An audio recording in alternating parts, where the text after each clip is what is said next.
When I opened the safe, I thought I was sealing my victory. My husband's fortune was finally mine, or so I believed. What I found inside wasn't just money, it was a reckoning. Little did I know, the USB drive wasn't just a file, it was my downfall. Let's begin. Setup 1,000 words. The safe door creaked open, its weight making the room feel heavier. I inhaled deeply, savoring the culmination of months of planning. Inside lay the prize I'd schemed so hard for, a USB drive nestled among scattered documents. My fingers trembled slightly as I retrieved it, a faint hum of anticipation coursing through me. This was it. The final piece of my revenge, the token of my independence. The house was quiet, as it always was since the divorce. The echo of my heels against the marble floor followed me to the office where my laptop waited. The walls of the room were adorned with framed photographs from a life that felt distant now. Vacations in Paris, charity galas and anniversaries, images that painted the perfect picture of love, but I knew better. Beneath that facade was a man who underestimated me, who thought his wealth made him untouchable. Sliding the USB into the port, I sat back and waited for the files to load. My reflection in the darkened screen caught my attention. I looked different, stronger. The woman staring back at me wasn't the one who had married Richard Collins 10 years ago. That woman was naive, eager to please, and blind to the cold indifference beneath his charming smile. Back then, Richard was everything I thought I wanted, handsome, ambitious, and impossibly wealthy. But it didn't take long for his ambition to overshadow everything else. Late nights at the office became the norm, as did the business trips and impersonal gifts meant to buy my silence. I had tried to ignore it, clinging to the hope that he would notice me again. But years passed, and the cracks in our marriage deepened. I felt invisible, a trophy wife dusted off for public appearances and discarded when the cameras stopped flashing. The files opened with a soft chime, pulling me from my thoughts. My breath caught as I scanned the screen. Financial records meticulously organized, detailed Richard's vast empire, offshore accounts, investments, and properties hidden in plain sight. A smile crept across my lips as I realized the power this tiny drive held. It was everything I needed to secure my future and destroy his. But one folder stood out, labeled Insurance Policy. It seemed out of place among the cold, calculated numbers. Curiosity won over caution, and I clicked on it. A video file appeared. My finger hovered over the play button as an uneasy feeling crept into my chest. I pressed play. Richard's face filled the screen, his familiar smirk twisting my stomach. "If you're watching this, congratulations," he began, his voice calm yet cutting. "You've finally found it. I hope it was worth the effort, darling, because now the real game begins." My pulse quickened as he continued. "You always thought you were one step ahead, didn't you? That I was blind to your late-night calls, your secret meetings, and the charming little man you've been sneaking around with? But you underestimated me. You see, I've known about your affair for months, and this," he gestured to the files, "isn't just a fortune. It's a trap." The screen went black, leaving me staring at my own horrified expression. The air felt thick, suffocating. My heart pounded as the realization sank in. Richard wasn't the oblivious husband I thought he was. He had known all along, playing his own game while I celebrated my so-called victory. I closed the laptop, my hands shaking. The triumph I had felt moments ago was gone, replaced by a cold, creeping dread. I had taken the bait, but the question remained. What was the trap? A knock at the door jolted me upright. My lover, Daniel, stepped inside, his easy grin faltering as he saw my expression. "What's wrong?" he asked, closing the door behind him. I hesitated, the words catching in my throat. "Richard, he knows," I finally said, my voice barely above a whisper. Daniel's brow furrowed as he crossed the room, his hand resting on my shoulder. Knows what? About us, about everything. I gestured to the laptop. The USB. It's not what we thought. He's been planning this. Daniel's jaw tightened, his calm demeanor cracking. We'll figure it out, he said, though his tone lacked conviction.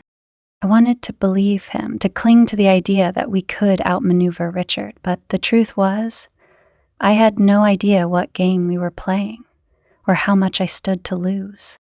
And as I looked into Daniel's eyes, I couldn't shake the nagging doubt. Could I even trust him? The USB drive sat on the desk between us, its significance weighing heavier by the second. One thing was certain, my battle with Richard was far from over, and this time, the stakes were higher than I ever imagined. The morning sun crept through the curtains, casting a golden light over the room, but it brought no comfort. I hadn't slept. The USB drive sat on the desk where I had left it, an accusatory reminder of the chaos I had unleashed. Richard's smug face in that video haunted me, his words replaying in my head like a sinister monster. Daniel, who had stayed the night, paced the length of the room, his brow furrowed and jaw clenched. His usual confidence was gone, replaced by frustration and barely concealed panic. We need to figure out what else is on that drive, he said, breaking the silence. I shook my head. No, it's a trap. He said so himself. Whatever's on there is meant to ruin me. Or us. Daniel stopped pacing and turned to face me. And you're just going to sit here and let him win? He's counting on you to be scared, to back down. That's his plan. Don't you see? His words stung because they were true. I hated feeling powerless, like a puppet in Richard's game. But the thought of making another move without knowing the full extent of his scheme filled me with dread. What if there's more evidence, something that could put us both in jail? I asked, my voice trembling. Daniel crossed the room and knelt in front of me, taking my hands in his. Listen to me, he said softly. Richard's not invincible. He's just a man. Calculating, yes, but he can't account for everything. If we're careful, we can turn this around, but we have to act now, before he makes his next move. I wanted to believe him. I wanted to feel the strength in his words and use it to steel myself, but doubt gnawed at me, an unwelcome guest in the pit of my stomach. Was Daniel really in this with me, or was he playing his own game? Before I could answer, a ping from my laptop broke the silence. My heart leapt into my throat as I turned to see an email notification on the screen. The subject line read, "Did you think I wouldn't find out?" "Richard," I whispered, dread pooling in my chest. Daniel leaned over my shoulder, his eyes narrowing as he read the email aloud. "Congratulations on finding the USB, but did you really think that was the end of it? The safe deposit box holds more than just numbers. It holds your future, or what's left of it. Let's see how clever you really are." Beneath the message was an address and a time, 11 a.m. "He's baiting us," I said, my voice hollow. "Then let's take the bait," Daniel said firmly. "No," I snapped, standing so quickly that the chair toppled over behind me. "That's exactly what he wants. This is a trap, Daniel. He's leading us straight into it." Daniel's expression darkened. "And what's the alternative? Sitting here and waiting for him to ruin us? If there's even a chance we can get ahead of this, we have to take it." I hesitated, torn between fear and the desperate need to regain control. Richard had always been one step ahead, but Daniel was right. Doing nothing wasn't an option. Against my better judgment, I nodded. "Fine, but we do this my way. No rash decisions, no surprises. We stay one step ahead of him." Daniel agreed, though the tension in his jaw told me he wasn't happy about it. We got ready quickly, the silence between us heavy with unspoken fears. By the time we reached the address Richard had provided, my nerves were shot. The building was a nondescript office complex, the kind you'd never look at twice. We parked a block away and walked the rest of the distance, my heels clicking against the pavement in an ominous rhythm. Inside, we found a single conference room with a sleek glass table and a folder placed neatly in the center. No Richard. "This feels wrong," I whispered, my eyes darting around the empty room. Daniel ignored me and strode to the table, opening the folder. Inside were photographs, dozens of them. My blood ran cold as I recognized the scenes. Me and Daniel at a hotel, sharing stolen kisses in my car, and even intimate moments within the supposed safety of my home. "He had us followed," I said, my voice barely audible. Daniel sifted through the photos, his jaw tightening with each one. Beneath them was a single sheet of paper, a legal document. My eyes scanned the title, Transfer of Assets, Agreement. "What is this?" I asked, snatching the paper from him. Daniel read over my shoulder. "He wants you to sign everything over to him. The house, the accounts, everything." My stomach churned. "And if I don't?" Daniel pointed to the fine print at the bottom of the page. "Then he releases all of this. To your family, your friends, the media, everyone." I sank into a chair, my head spinning. Richard had me cornered. If I signed the agreement, I'd lose everything I had fought for, but if I didn't, my life would be over in a different way. "We can fight this," Daniel said, his tone resolute. "He's bluffing." But I wasn't so sure. Richard wasn't the type to bluff. He was methodical, calculating, and relentless. If he said he'd destroy me, he meant it. As I stared at the document, my mind raced. There had to be a way out of this, a way to outmaneuver him. And then it hit me. The USB. "But if we use his own trap against him," I said, the beginnings of a plan forming in my mind. Daniel frowned. "What do you mean?" I explained quickly, my words tumbling out in a rush. "The files on the USB. They're detailed, but they're also incriminating. If we leak them strategically, we could turn the tables, make it look like he's the one hiding something." Daniel's expression shifted from doubt to intrigue. "It's risky," he said. "I know," I replied, "but it's the only chance we have." With renewed determination, we left the conference room and returned to the car. The drive back was tense, the weight of what we were about to do pressing down on us. Back at the house, we worked quickly, copying the files from the USB and crafting a plan to release them anonymously. It wasn't foolproof, but it was the best we could do under the circumstances. As we hit send on the email containing the files, I felt a mix of fear and exhilaration. For the first time, it felt like I had the upper hand. But my victory was short-lived. Not an hour later, the doorbell rang. I froze, my heart pounding in my chest. Daniel grabbed a knife from the kitchen, his face set in a grim expression. When I opened the door, it wasn't Richard, it was the police.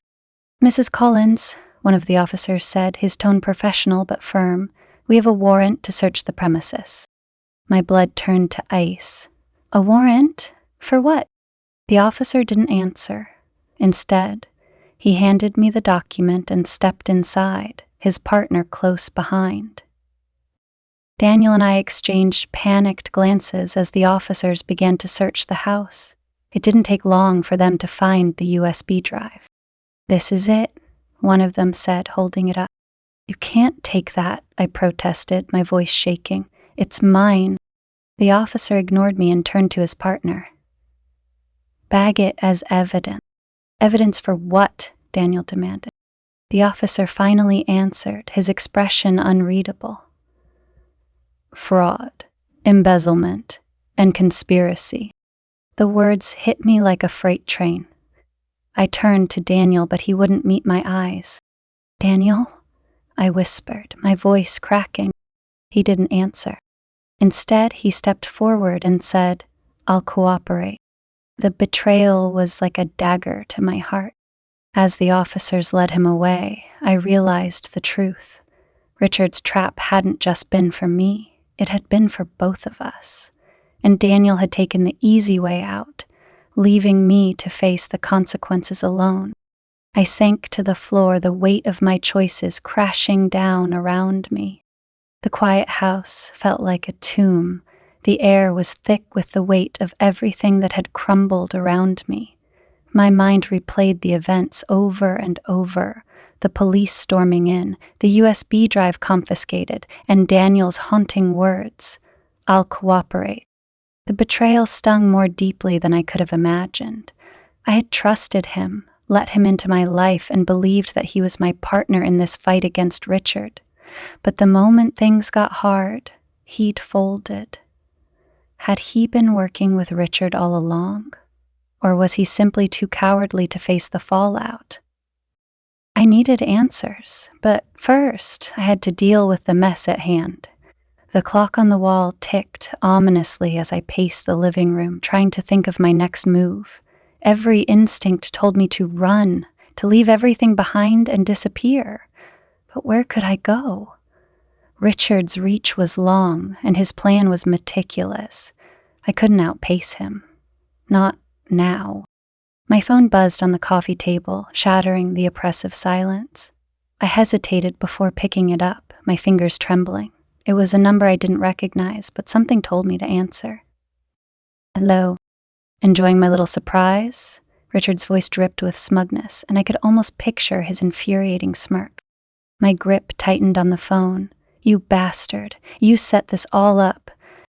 "Of course I did," he replied, as if it were the most obvious thing in the world. "Did you really think you could take everything from me and walk away unscathed? You underestimated me, darling. That was your first mistake." I clenched my jaw, refusing to let him hear the fear in my voice. "So what now, Richard? You've made your point. You've ruined my life. Are you satisfied?" "Oh, I'm far from finished," he said. "But I'm willing to give you a choice. You see, I don't want to destroy you completely. That would be boring. Instead, I'm offering you a deal." My stomach twisted.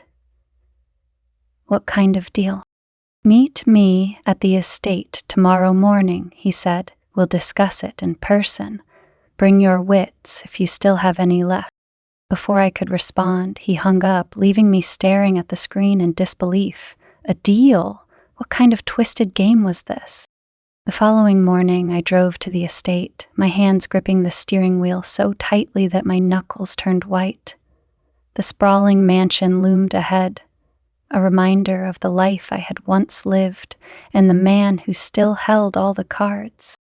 Richard was waiting for me in the grand sitting room, dressed impeccably as always. He looked calm, collected, completely in control. The sight of him made my blood boil. "Ah, there she is," he said, rising from his chair with a mocking smile. "The woman who thought she could outsmart me." I ignored his jab and crossed my arms. "What do you want, Richard?" He gestured for me to sit, but I stayed standing, refusing to let him dictate the terms of this meeting. He shrugged and sat back down, swirling a glass of whiskey in his hand. "It's simple," he said. "Sign over the house and the remaining accounts, and I'll drop the charges against you." I laughed bitterly. "Drop the charges? You think I'm stupid? You've already ruined my reputation. What's left to lose?" He leaned forward, his expression hardening. "Prison time, for one.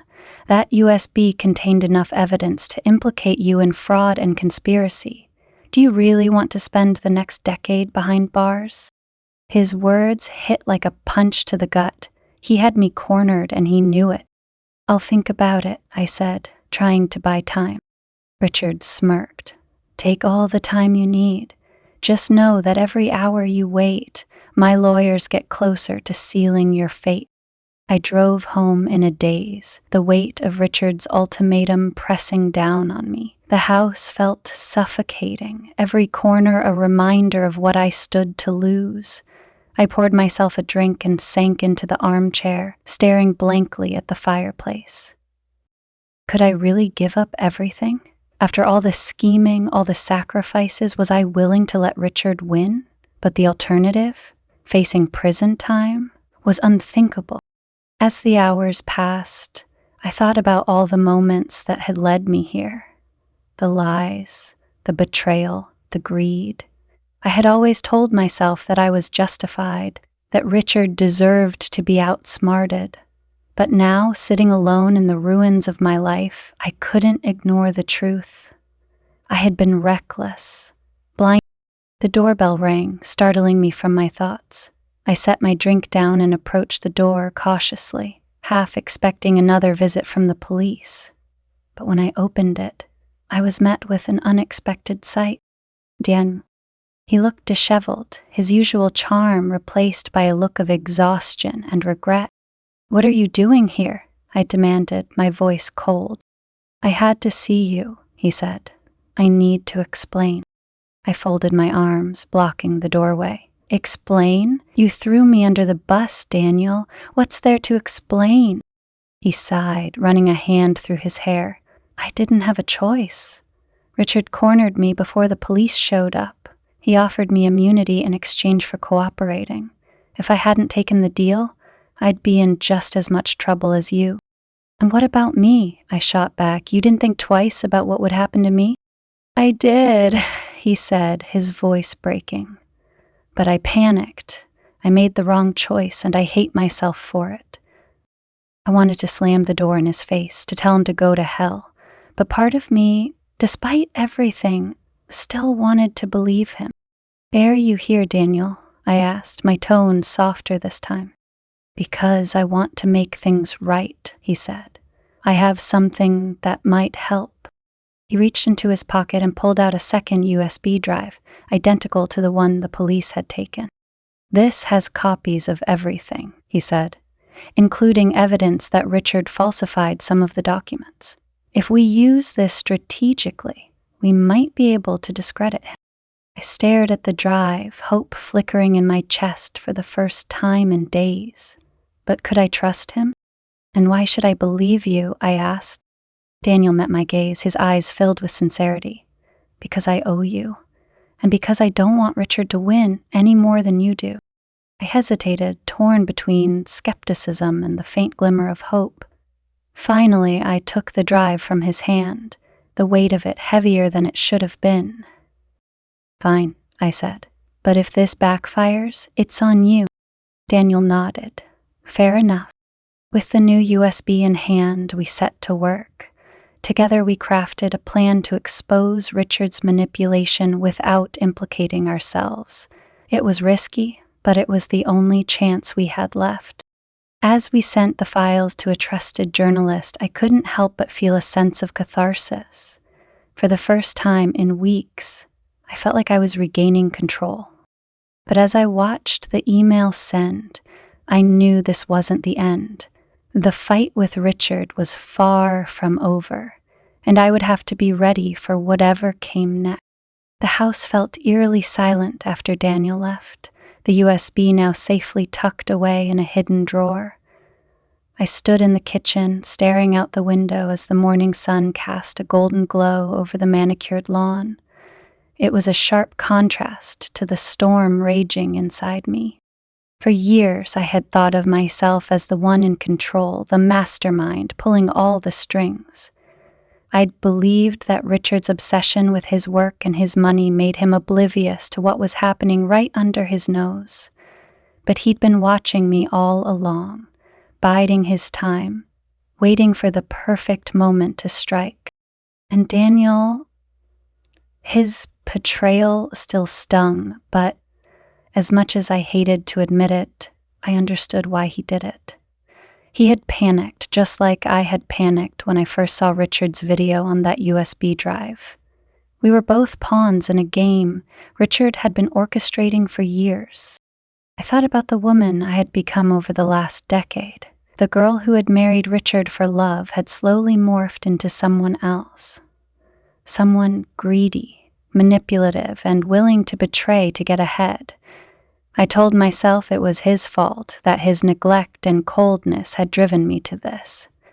But was that really the truth? There had been moments when he looked at me with genuine affection, when he tried to connect, and I pushed him away. Maybe I hadn't seen those moments for what they were, because I was too focused on what I thought I deserved.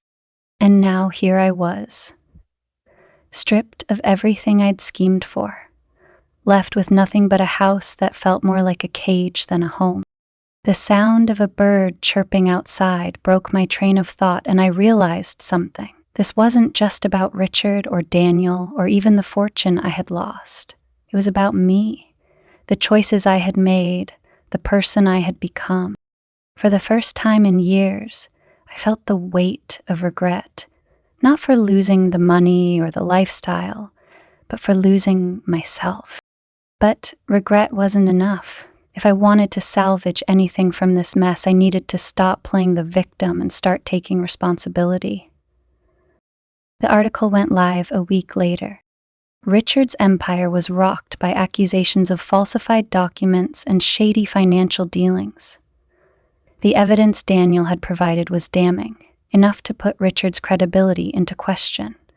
The journalist who broke the story called it the businessman's double life, lies behind the legacy. It was a small victory, but a victory nonetheless. I had managed to chip away at Richard's armor, exposing the cracks in his meticulously constructed facade, but it wasn't enough to undo the damage he had done to me. I watched the fallout unfold from the safety of my home, avoiding calls from reporters and former friends. The house, once a symbol of everything I had gained, now felt like a monument to everything I had lost.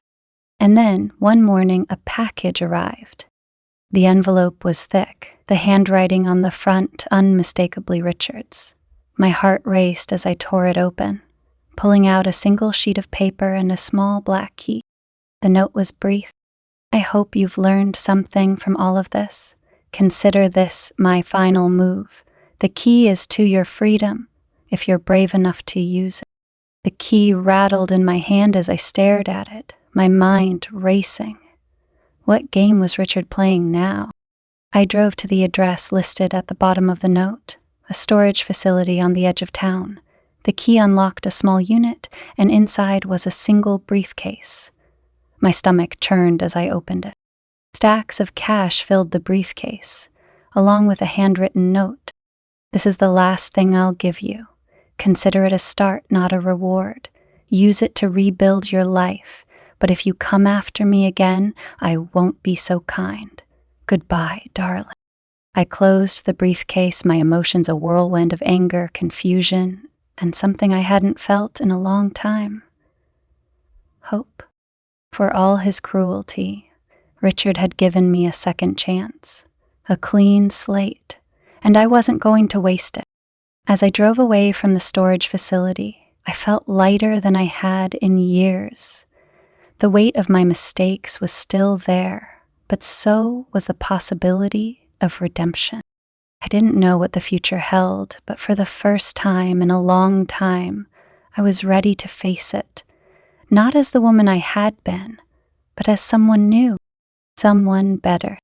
I thought I had finally won. Standing in the quiet luxury of my home, I couldn't help but smirk.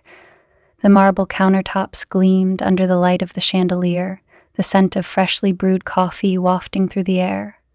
This house, this sprawling estate with its manicured gardens and the endless sense of security, was mine. No more Richard, no more cold stares and silent dinners, no more being reminded that I was a placeholder in his life, something to display at galas while he worked late into the night building his empire.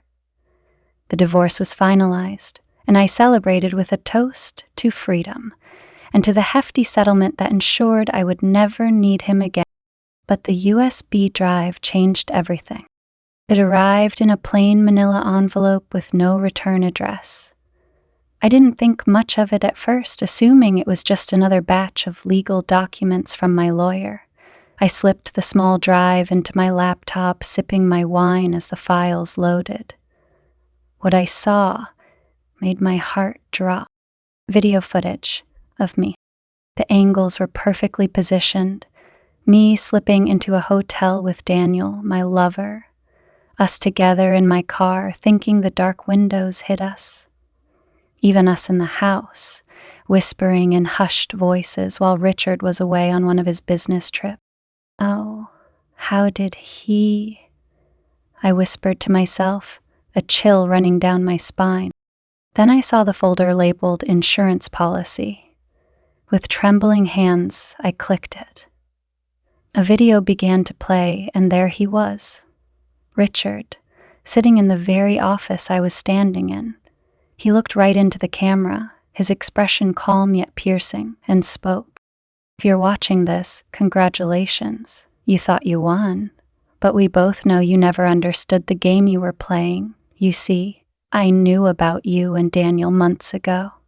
I let you play your little games because, honestly, I wanted to see how far you'd go. But now, it's my turn. The screen went black. My stomach churned as I stared at the empty file list. The triumph I had felt only hours ago turned to ash in my mouth. Richard wasn't just ahead of me. He was leagues away, pulling strings I hadn't even seen. I slammed the laptop shut and grabbed my phone, my fingers trembling as I dialed Daniel. He answered on the first ring. "What's wrong?" he asked, his voice tinged with concern. "He knows," I said, barely able to get the words out. "Richard, he knows about us." There was a pause, and I thought I heard him curse under his breath. "Okay," he said finally, his tone shifting to something more focused. "Don't panic, we'll figure this out. Where are you?" "At the house," I said. "He sent me a USB with—" "I'm coming over," Daniel interrupted. "Stay there." When Daniel arrived, I barely let him through the door before I shoved the laptop into his hands. "Look," I said, my voice frantic. "He's been watching us, recording us. There's no telling what else he has." Daniel scanned the files, his brow furrowing. "This is bad," he muttered. "Really bad." "No kidding," I snapped, pacing the room. "He's gonna ruin me. I'll lose everything." "Not if we get ahead of him," Daniel said, closing the laptop. "We need to figure out what he's planning and stop it before it's too late." I stopped pacing and looked at him. "How? He's always 2 steps ahead. I didn't even see this coming." Daniel hesitated, and for a moment I thought I saw guilt flash across his face. But he quickly recovered. "There's always a way," he said. "We just have to be smart about this." The next few days were a blur of anxiety and paranoia. Every knock on the door made me jump. Every unknown number on my phone sent my heart racing. Daniel stayed with me, trying to calm my nerves, but his presence was beginning to feel more like a weight than a comfort. Then, one night while Daniel was asleep, I couldn't help myself. I searched through his phone, and that's when I found the text messages. From Richard. "Is she falling for it? Don't let her suspect anything. Once it's done, you'll get your cut." The blood drained from my face as the realization hit me. Daniel wasn't my partner in this fight. He was Richard's pawn, or worse, his accomplice. My hands trembled as I put the phone back where I found it. My mind raced with questions. Had Daniel ever cared about me, or was this all part of their plan? Was he feeding Richard information? Was he setting me up for something worse? I couldn't confront him. Not yet. I needed to play along until I figured out my next move. The opportunity came sooner than I expected. Richard emailed me again, this time with an invitation. "Let's end this once and for all. Meet me at the estate tomorrow night. Alone." I showed the email to Daniel, pretending to be terrified. "He wants to meet," I said, my voice trembling. "What should I do?" Daniel frowned, his expression unreadable.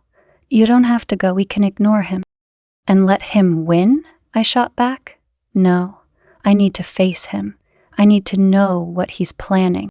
Daniel hesitated, then nodded. "All right, but I'm coming with you." I forced a smile, hiding the panic bubbling beneath the surface. "Okay," I said. "We'll go together." The estate was dark when we arrived, the massive house looming like a shadow against the night sky. Daniel parked the car, and we walked up the driveway in tense silence.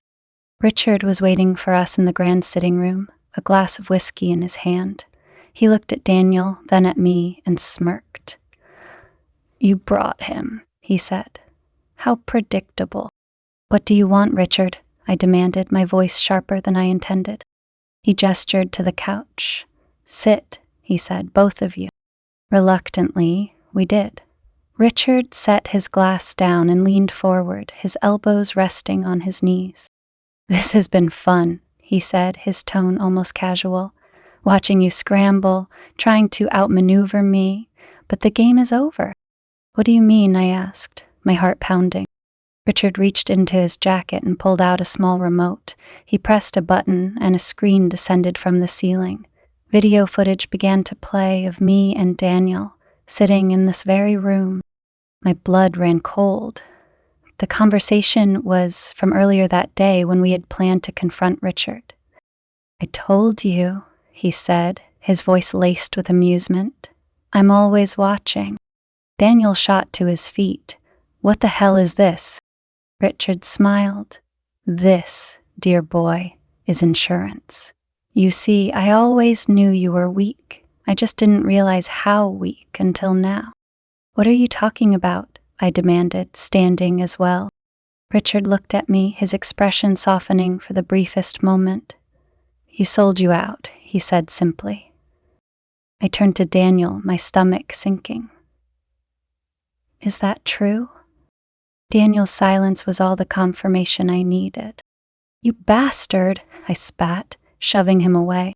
Richard stood, his presence commanding. "It's over," he said. "The files, the evidence, the money, it's all mine.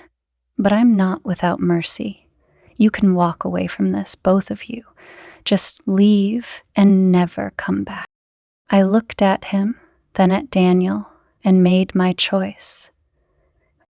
"I'll leave," I said, my voice steady. "But not with him." Richard nodded, a flicker of respect in his eyes. "Smart girl." Weeks later, I stood on the porch of a small cottage in the countryside, the wind rustling through the trees. It wasn't the life I had imagined, but it was mine. For the first time in years, I felt free. And as I looked out at the horizon, I made a vow. Never again. The cottage was quiet, bathed in the soft glow of the setting sun. For the first time in what felt like years, I could hear myself think. The chaos, the betrayal, the endless games Richard and I played, they were finally over. I sat on the porch, a steaming cup of tea in my hands, and let the silence settle over me like a blanket. It was strange, this calm. I wasn't sure if it felt like peace or emptiness. Maybe a little of both. I had left behind the life I thought I wanted, the marble floors, the designer clothes, the illusion of power. It had all crumbled under the weight of greed and deception. And while I wasn't proud of the choices I'd made, I wasn't ashamed anymore either. I glanced at the briefcase on the small table next to me, the one Richard had left me. It was still full of cash, untouched since the day I retrieved it from the storage unit. I didn't know what to do with it yet. Part of me wanted to burn it, to rid myself of the last vestiges of his control. But another part of me, the part that had learned to survive, knew I'd need it to start over.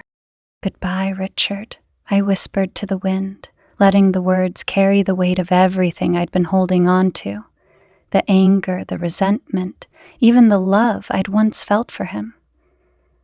It all dissolved into the cool evening air. And Daniel? He was another chapter I had closed for good. His betrayal stung, but it taught me a valuable lesson.